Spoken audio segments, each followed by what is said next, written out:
casa Domnului, în curțile casei Dumnezeului nostru. Lăudați pe Domnul, căci Domnul este bun. Cântați numele Lui, căci este binevoitor. Amin. Amin. Dați Domnului slava cuvenită numelui Său și aduceți darne de mâncare înaintea porților Lui. Psalmul 68. Ferice de cel pe care îl alegi tu și pe care îl primești înaintea ta ca să locuiască în curțile tale.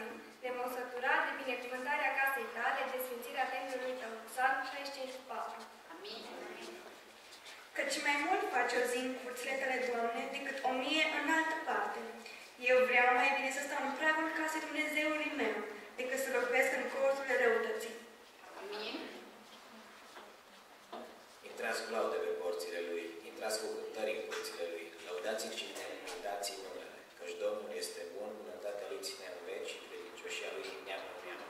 Psalmul 100 de la 5. Cei sădiți în casa Domnului înverzesc în curțile Dumnezeului nostru. Psalm 93. Sufletul meu suspină și tânjește de dor după curțile Domnului, inima și carnea mea strigă către Dumnezeul cel viu. Psalm 84:2. Amin.